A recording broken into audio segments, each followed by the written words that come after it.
जब से बीजेपी किया है इतना विकास किया है। हम लोग पहले 70 साल पहले ना धान खेत होके जाते थे बाजार। हम बता देना चाहते हैं सभी भाइयों को, यहाँ चापी वाली पुल की ये लोग जो बात करते हैं, मैं सभी लोगों को आश्वासन देना चाहता हूँ कि उन रोडों का सिर्फ टेंडर होना बाकी है, वो पुल स्वीकृत हो चुका है, वो पुल भी बनेगा। जनसुराज की सरकार बनने के बाद वह शराबबंदी चालू की जाएगी और बिहार सरकार के द्वारा जो 20 लाख करोड़ का जो टैक्स वसूल किया जाएगा, उससे हर बिहार से बाहर जितने युवा रहते हैं उन सभी को बुला के बिहार में 12,000 15,000 का स्थायी रोजगार दिया जाएगा, जो टैक्स का कलेक्शन का पैसा है। वो गिरने वाला है स्कूल, उसके लिए कोई काम नहीं आता। पर डे टीचर लोग भी ऐसा है कि पर डे झगड़ा कर रहा है, वहाँ पे तो कोई मीडिया टीचर लोग झगड़ा कर आपस में शिक्षा देना आता नहीं, वो आपस में झगड़ा कर रहे हैं। स्कूलों में वो पढ़ाई नहीं हो रही है। आपके बच्चे कहाँ पढ़ते हैं? मेरे बच्चे जो हैं वो अभी आपको SVP विद्या विहार में पढ़ते हैं। तो आप सरकारी स्कूल में क्यों नहीं दिया? आपकी सरकार में अच्छी शिक्षा दी जा रही है। जिस जंगल राज की बात उन्होंने कहा, उस जंगल राज में उस ब्लॉक में जाति आय निवास में पैसा नहीं लगता था। खुलेआम चले जाइए बिहार के कोई ब्लॉक में।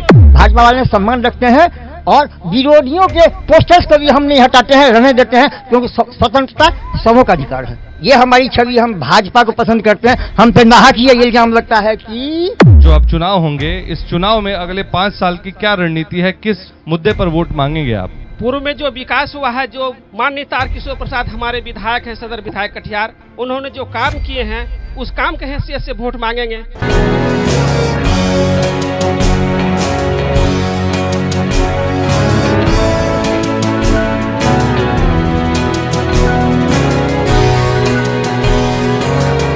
नमस्कार, BMW न्यूज बिहार का खास कार्यक्रम sponsored by Ruban group of hospitals Patna के द्वारा in association with Karni jewellers Gamitola Katihar और BMW न्यूज बिहार की टीम पहुंच चुकी है कटिहार सदर विधानसभा के हसनगंज प्रखंड में, जिसमें हमारे पास इतने सारे जनप्रतिनिधि बैठे हैं। मैं चाहूंगा मैं उनका नाम लेके आपको बताता हूं कि कौन कौन हमारे साथ जुड़ चुके हैं, और मैं अगर किसी का नाम मिस करूंगा तो प्लीज मुझे आप अपना बता दीजिएगा परिचय। मोहम्मद कौसर जी हैं हमारे साथ जनसुराज से, श्री लाल उरांव राजद प्रखंड अध्यक्ष हैं आरजेडी से, मोहम्मद कलाम आरजेडी से, भागवत शर्मा जी बीजेपी से, सुशील सिंह जी बीजेपी से, दिलीप मंडल जी बीजेपी से, अजोधी उड़ाव जी हैं, ज्योतिष कांत जी बीजेपी से है, मोहम्मद जलाउद्दीन है, प्रेम पोद्दार सर हैं, गौतम जी हैं बीजेपी से, राजकुमार मंडल जी प्रखंड अध्यक्ष बीजेपी से। आप सभी का बहुत बहुत स्वागत है और बहुत बहुत धन्यवाद कि आपने हमारे बुलाने पर इस कार्यक्रम में आप आए, और आप लोगों से चर्चा करेंगे कि आखिर में हसनगंज और कटिहार सदर विधानसभा में क्या कुछ विकास हुआ है। तो चलिए शुरू करते हैं, और शुरुआत करते हैं, चूंकि सरकार में बैठे बीजेपी के लोग हैं, एनडीए की सरकार है बिहार में, तो एनडीए के लोगों से ही शुरुआत करेंगे। मैं शुरुआत करता हूं सर से। सर, क्या विकास हुआ, क्या नहीं हुआ, उस पर बताइए थोड़ा, और 5 साल का विजन क्या है? देखिए, हमारे सदर विधायक श्री तारकिशोर प्रसाद जी हैं, जो लगातार 20 वर्षों से यहाँ के विधायक हैं, और यहाँ की जनता सामने मौजूद है। यहाँ की जनता ये जान रही है कि 20 साल से जो हमारे विधायक जी हैं इस क्षेत्र के लिए कितना तत्पर रहे हैं और कितना काम किए हैं। अभी आप कटिहार से चलकर हसनगंज आए हैं, और 20 साल पूर्व हमारे जितने जनार्दन हैं उन सब लोगों से पूछ लीजिए कि 20 साल पूर्व यहाँ एक ही रोड हुआ करती थी जो भासना से लेकर सपनी तक जाती थी। उनके अलावे कोई भी रोड हमारे यहाँ पक्कीकरण नहीं था। लेकिन आज 20 वर्षों के बाद, इनके विधायक काल के बाद आप अगर देखेंगे तो पूरे हसनगंज प्रखंड में रोडों की जाल बिछी हुई है। आप इस हसनगंज प्रखंड के एक पीछे गलियारे में आके खड़े हैं तो यहाँ भी आप देखिए कि सामने में आपके इस गली में भी एक रोड बना हुआ है। ये उनकी विकास को दर्शाता है। और रोड ही नहीं, मैं तो कहूँगा हर क्षेत्र में, चाहे वो स्वास्थ्य का क्षेत्र हो, शिक्षा का क्षेत्र हो, जिस क्षेत्र में आप लेंगे आपको सिर्फ विकास और विकास ही दिखेगा। चलिए, विकास ही विकास दिखेगा। मैं चाहूंगा कि मैं आरजेडी के लोगों से बात करूं। कितने सहमत हैं सर आप? बिल्कुल इसमें सहमत नहीं है सर। अगर विकास की बात होती है तो आप हसनगंज से दुआसे जाने वाले रोड नवादा होते हुए चले जाइए, आपको खंजर नजर आएगा। विकास की बात होती है तो 2017 में बाढ़ आई थी, सिर्फ बाजू में 5 मिनट की भी समय नहीं लगेगा। चापी रोड 2 प्रखंड को जोड़ती है सर। तो वहां लोग अभी भी पैजामा कुर्ता लुंगी हटा करके लोग हसनगंज बाजार के लिए आते हैं। कैसा विकास, मैं सवाल करता हूं आप 20 साल के लिए कैसा विकास आपने इसी शासनकाल में आपके रहते हुए सरकार कही है, माननीय नीतीश कुमार कहे हैं कि हमारे तेजस्वी यादव नेता ने 200 यूनिट बिजली फ्री के लिए बोले थे, आपने 125 यूनिट जबकि फ्री किया तो 125 बार बिजली आपका भागा जा रहा है। कैसा विकास, मैं आपसे सवाल करता हूं। कैसा विकास। चलिए अब हम कुछ जनता यहाँ पर है उनसे जुड़ते हैं, फिर आप तक आपके पास आएंगे। तो ये कह रहे हैं कि कैसा विकास, आप सहमत हैं? कितना विकास हुआ है हसनगंज? उसने जो बताया तो वो सही है। किसने बताया, बीजेपी वालों ने, आरजेडी वालों ने? आरजेडी वालों ने। आरजेडी वालों ने। आप सहमत हैं? जी जी। विकास हुआ नहीं हुआ? ना, जो आरजेडी वाला बोला वही है। जो आरजेडी वाला, आप आरजेडी से हैं क्या? जी नहीं, आरजेडी कहा के नहीं। आप जनता हैं? हम जनता है। एक चाची हैं। चाची, क्या विकास हुआ? कहाँ यहाँ विकास कौन सी का हो रहा है? विकास दिखाएगा, कोई मंत्री बनता है, जो कोई एमएलए बनता है तो विकास दिखाइए तभी नहीं होगा विकास। तो कैसा विकास चाहते हैं आप? चाहते हैं गली गली में रोड चाहिए, सुविधा चाहिए पब्लिक को, और कौन चीज में? वो तो कह रहे कि गली गली में रोड मिली है आपको। कहाँ मिला है? गली गली में रोड नहीं मिली। हम लोग को घर पड़ता है उधर। अरे कोई हटाएगा नहीं आपको अब सब्जी बेचने से, बताइए। विकास तो हो ही रहा है ना सर, सब गली में रोड बनिए रहा है, सब होते जा रहा है। चलिए, कैसा विकास चाहते हैं, क्या विकास होना चाहिए बताइए। पहले नंबर यहाँ का पुल बनना चाहिए। पुल बनना चाहिए, पुल नहीं बना। नहीं, पानी में हम लोग डूब के आ रहे हैं उधर से, पानी बहुत पानी है उधर। क्या आप क्या बोलेंगे चाचा? हम बोलेंगे 70 साल में जो विकास पहले जो हुआ था कुछ नहीं हुआ। 70 साल जो राज किया कुछ ने विकास किया, जब से बीजेपी किया है इतना विकास किया है। हम लोग पहले 70 साल पहले ना धान खेत होके जाते थे बाजार। चलिए, ये कह रहे हैं कि बीजेपी ने विकास किया है। अब हम कुछ लोगों के बीच जुड़ते हैं और पूछते हैं कि पिछले 5 सालों में जो विकास होना था तो हो गया, अगले 5 साल आप किस मुद्दे पर वोट मांगने जाएंगे? आपका परिचय दे दीजिए। मैं भागवत शर्मा बलवा। तो अगले 5 साल जो हैं, जो अब चुनाव होंगे, इस चुनाव में अगले 5 साल की क्या रणनीति है, किस मुद्दे पर वोट मांगेंगे आप? पूर्व में जो विकास हुआ है, जो माननीय तारकिशोर प्रसाद हमारे विधायक हैं, सदर विधायक कटिहार, उन्होंने जो काम किए हैं उस काम के हैसियत से वोट मांगेंगे। उन्होंने बहुत ऐसी सारी काम किए हैं जो कि हमारा जो काम हो गया सो हो गया। अब 5 साल किन मुद्दों पर आपको लगता है कि क्या बचा रह गया, जो अब आप जाइएगा लोगों के बीच तो पूछिएगा और बोलिएगा कि हमको वोट दो, तो पूछेंगे ना कि वो किस बात पे आपको वोट दें? अब जो बचा काम है उसको पूरा किया जाएगा। कौन से काम? जहां भी कहीं अगर कुछ कमी महसूस हो उसको पूरा किया जाएगा। मतलब वो जो कह रहे हैं कि पुल बनना है वो बना देंगे। एक साथ सड़ी सभी खाई को भरा नहीं जा सकता है, धीरे धीरे से भी काम को होता है। अगर शेष बच गया है आने वाले समय में उसको पूरा किया जाएगा। आने वाले समय में पूरा किया जाएगा। आप कुछ कहना चाहते हैं? हम बता देना चाहते हैं सभी भाइयों को, यहाँ चांपी वाली पुल की ये लोग जो बात करते हैं वो 2 विधानसभा को जोड़ने वाला रोड है। वो पूर्णिया विधानसभा को भी जोड़ता है और कटिहार को भी जोड़ता है।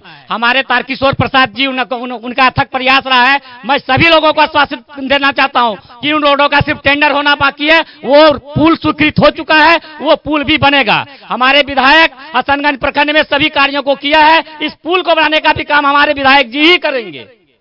चलिए अब चलते हैं जनसुराज के पास।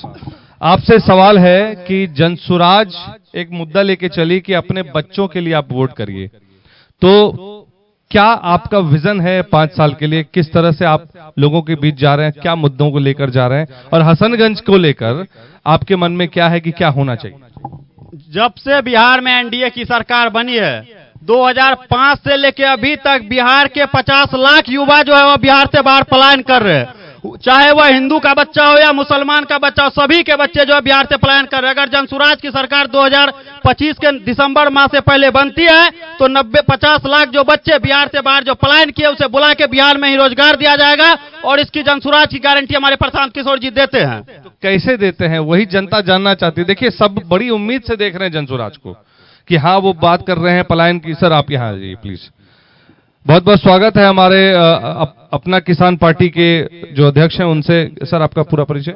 मेरा नाम जयलाल प्रसाद सिंह कुशवाहा। जयलाल प्रसाद सिंह कुशवाहा जी, हमारे बीच बहुत बहुत स्वागत है आपका। तो सवाल मैं फिर आपके पास लेके आता हूं। सवाल यह है कि बहुत उम्मीद से लोग जनता देख रही है कि जनसुराज में कि जनसुराज की अगर सरकार आती है पलायन रुक जाएगा। सवाल यह है कि पलायन कैसे रुकेगा? यहाँ पे ना फैक्ट्री है, ना कोई संसाधन उस तरह का है कि कोई इंडस्ट्री आ रही है, कोई ऐसा अनाउंसमेंट तो है नहीं, तो फिर पलायन कैसे रुकेगा? बिहार में जो बिहार सरकार के पास जो सबसे ज्यादा पैसा आता था, सबसे ज्यादा जो टैक्स आता था, वह टैक्स आता था शराब से, शराबबंदी से।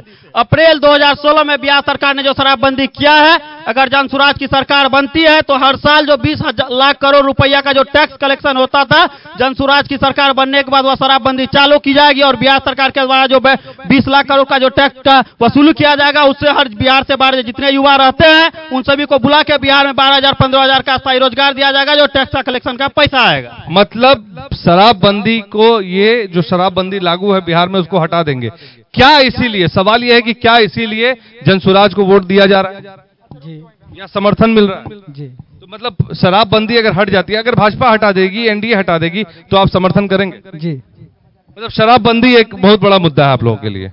शराब पीना है मुद्दा कि नहीं पीने को मिल रही है वो मुद्दा है, या कुछ और? जी, पीने वाला तो सर पी ही रहा है, ब्लैक से लेकर के पी ही रहा है। ब्लैक से लेकर पी रहा है। आप क्या बोलते हैं? आप क्या बोलेंगे किस बारे में? शराबबंदी को लेकर कह रहे हैं कि शराबबंदी हटा देंगे जनसुराज वाले, तो उनको, मुझे ऐसा लगता है कि जो दावा करते हैं ये लोग, शराबबंदी हटेगी तो जाके इसलिए उनको वोट मिल रहा है जनसुराज को। नहीं नहीं, ऐसा कुछ नहीं है। फिर क्या सोचते हैं? उम्मीद करते हैं जनसुराज कुछ करेगी? जी, उम्मीद तो करता है। क्या उम्मीद कर रहे हैं, क्या होना चाहिए? होना चाहिए जो हसनगंज में अभी मान लीजिए कि जितना भी शिक्षक स्कूल है, स्कूलों में ना अच्छे से पढ़ाई जाता है, ना ही मतलब कुछ उसका ये सही सेवा करा जाता है। हमारा स्कूल में अभी भी बाउंड्री टूटा हुआ है, वो गिरने वाला है स्कूल, उसके लिए कोई काम नहीं आता। पर डे टीचर लोग भी ऐसा है कि पर डे झगड़ा कर रहा है। वहाँ पे तो कोई मीडिया, टीचर लोग झगड़ा कर रहे हैं आपस में, शिक्षा देना आता नहीं, वो आपस में झगड़ा करता है। वहाँ पे कोई मीडिया वाला नहीं जाता है, ठीक है। जो बड़ा बड़ा नेता है ना, वही लोग का पास जाता है, बस वो स्कूल टूटने वाला, लाखों बच्चा वहाँ पे पढ़ाई करता है, उन लोगों का जान को खतरा है, पीछे से धंस गया है, फिर भी वहाँ पे कोई नहीं जाता है। जाके देखिए आप। चलिए, तो ये बड़ा सवाल है, हम चाहेंगे कि बीजेपी वालों से ही ये सवाल करें। मुझे बताइए, कोई कांग्रेस से और जेडीयू से कोई अगर है तो? सर, आपका शुभ नाम? गौतम कुमार। गौतम भाई, बहुत बहुत स्वागत है आपका हमारे इस कार्यक्रम में। बिहार का माहौल कैसा है? Presents by Ruban group of hospitals Patna. वो कह रहे हैं कि स्कूल की दीवार टूट रही है, शिक्षक आपस में ही झगड़ रहे हैं, और यकीन मानिए जब हम क्षेत्र में जाते हैं तो देखते हैं कि स्कूल जो है, स्कूलों में वो पढ़ाई नहीं हो रही है। आपके बच्चे कहाँ पढ़ते हैं? मेरे बच्चे जो हैं वो अभी आपको एसबीपी विद्या विहार में पढ़ते हैं। तो आप सरकारी स्कूल में क्यों नहीं दिया? आपकी सरकार में अच्छी शिक्षा दी जा रही है। देखिए, ये क्यों नहीं दिया गया, अभी जो शिक्षा पे हमारा काम शुरू हुआ है, आप देखेंगे कि जो शिक्षकों की कमी थी, लगातार उस शिक्षक की कमी को भरा गया है और कहीं ना कहीं उस व्यवस्था पे काम की जा रही है। और मैं आपको कहना चाहूँगा कि जितने भी लोग आज जितने भी सवाल को क्रिएट कर रहे हैं, मुझे लगता है कि 10 साल में इन लोगों ने सवाल क्रिएट करने का जो हौसला अपने अंदर पैदा किया है, 10 साल 12 साल पीछे अगर आप चले जाएं तो उस जंगल राज में कोई सवाल नहीं होता था, क्योंकि जो सवाल पूछता था उसके सवाल के साथ उसको दफन कर दिया जाता। तो मेरा सवाल आपसे पर्सनल था कि आपके बच्चे वहां क्यों पढ़ रहे हैं? आपके बच्चे क्यों नहीं सरकारी स्कूल में पढ़ रहे हैं, जब आप ही के बच्चे? क्योंकि यह सवाल इसलिए भी और महत्वपूर्ण हो जाता है कि नीतीश कुमार हमारे जो मुख्यमंत्री हैं, उनकी तबियत खराब होती है तो वो जाते हैं विदेश में इलाज कराने, फिर जनता कैसे भरोसा करेगी उस इलाज को? मेरा इस सवाल का जवाब दे दीजिए। देखिए, जहां तक शिक्षा का सवाल है, हमारी सरकार शिक्षा नीति पर काम कर रही है। उसके तहत जो है प्रत्येक प्रखंड के अंदर में, मैं आपको बता देना चाहूंगा कि शिक्षा में तब्दीली के कारण हमारी गांव की बेटियां बाहर पढ़ने नहीं जाए, उनकी शिक्षा कैसे बेहतर हो, उसको लेकर करके हमारी सरकार जो है प्राथमिक विद्यालय को मध्य विद्यालय में कन्वर्ट कराया, फिर मध्य विद्यालय को हाई स्कूल में कन्वर्ट कराया, फिर हाई स्कूल को इंटरमीडिएट तक की शिक्षा तक में कन्वर्ट कराया, ताकि हमारे गांव घर की जो बेटियां हैं, जो गरीब घर के बच्चे हैं, उस विद्यालय में पढ़कर अपनी शिक्षा को मुकम्मल कर सके और वो भविष्य में अपने भारत देश में जो है अपना योगदान स्वीकृत करा सके। चलिए, योगदान स्वीकृत कर सके। और दूसरा है कि वो जंगल राज की बात कर रहे हैं, आप कितना सहमत हैं और क्या बोलना चाहेंगे? जिस जंगल राज में मैं रहता था, उस जंगल जाल में थानेदार जब पब्लिक जाता था तो कुर्सी से उठ जाया करता था, कुर्सी देता था ब्लॉक में। जिस जंगल राज की बात उन्होंने कहा, उस जंगल राज में उस ब्लॉक में जाति आय निवास में पैसा नहीं लगता था। आप खुलेआम चले जाइए बिहार के कोई ब्लॉक में, सर धांधली होती ही नहीं, घुसखोरी होती ही नहीं, पैसा लिया जाता है कि नहीं। अब आप ही से सवाल करते हैं, 15 साल सॉरी आपने कहा कि 15 साल से ये सत्ता में है, 70 साल आपकी सरकार रही। आप दिल पर हाथ कर रखे कि ये जो प्रखंड कार्यालय अभी बना हुआ है आपके क्षेत्र में, आपकी सरकार 70 साल रही, क्यों नहीं उस प्रखंड कार्यालय को उस तरह बना दी जो आज है? मेरे सवाल। सर आप ये बात बता दीजिए कि प्रखंड जो बनी है किसके रीजन में आया है? प्रखंड किसके रीजन में आया है अभी बता दीजिए। आदरणीय राष्ट्रीय अध्यक्ष लालू प्रसाद यादव जी के रीजन में ये प्रखंड आया हुआ है। जी बताइए। एक मिनट रुक जाइए, माफी चाहेंगे थोड़ा सा उनके पास। बोलिए। एक कैंडिडेट फोकस किए गए हैं। बोलिए सीधा, बोलिए। अस्वस्थ हूँ ए लड़का, कहा गया? हाँ, अस्वस्थ हूँ, इसीलिए संक्षेप में बोलना चाहूंगा। बोलिए ना। शब्द तो मेरे पास ऐसे हैं जो कि सबों को जो है अचंभित कर देगा, लेकिन मैं वो शब्द सामूहिक रूप से नहीं कहना चाहता हूं। खुली आंखों से देखो क्या कुछ हो रहा, खुली आंखों से देखो। ये 5 साल में आप सर्वे किया करें, प्रत्येक वर्ष सर्वे किया करें। अब आप उस समय आए यहाँ सर्वेक्षण करने के लिए, जबकि चुनाव का, ऐसे चुनाव के सीजन में कुकुर मुत्ते की तरह बहुत नेता उभर जाते हैं, है ना। वही हाल आप देख रहे हैं यहाँ भी, ठीक है। और उन लोगों से क्या उम्मीद करते हैं? खरीदे हुए लोगों से आप क्या उम्मीद करते हैं? देख रहे हैं इस हाल में, जब देखा कि वो हो रहा है, इस हाल में भी आ गया कि भैया हमारी बातें दबे ना। बिल्कुल, हम इसीलिए आए हैं। हाँ, तो हमारी बातें दबे ना। सिर पर हर माह के 1 तारीख क्या मैं निश्चित किसी तिथि पे आप खाद्यान्न की बोरी उठा के ले जाते हैं। ओके, ठीक है। अभी हाल की बात क्या करना, हम उनको भी समझेंगे। चुनावी वादा हो चाहे जो भी, 125 यूनिट बिजली, चले छोड़िए। उससे पहले सड़कों को देखिए, विद्यालयों को देखिए, लॉ एंड ऑर्डर सुरक्षा करें जिसको, ठीक है, उसको देखिए, ठीक है, वो देखिए। और तमीज से बात करना हम लोग जानते हैं। हमारे दरवाजे पे इसमें से कितने पार्टियों के ये टंगे हुए हैं, बैनर टंगे हुए हैं। भाजपा वाले हम बहुत सम्मान रखते हैं लोगों के लिए, ठीक है। भाजपा वाले सम्मान रखते हैं और विरोधियों के पोस्टर्स को भी हम नहीं हटाते हैं, रहने देते हैं, क्योंकि स्वतंत्रता सबों का अधिकार है, ठीक है। तो आप किसको समर्थन कर रहे हैं? अंदाज तो लग ही गया होगा। कम यहाँ आओ, ये हमारी छवि है, ये हमारी छवि। हम भाजपा को पसंद करते हैं। हम पे नाहक ये इल्जाम लगता है कि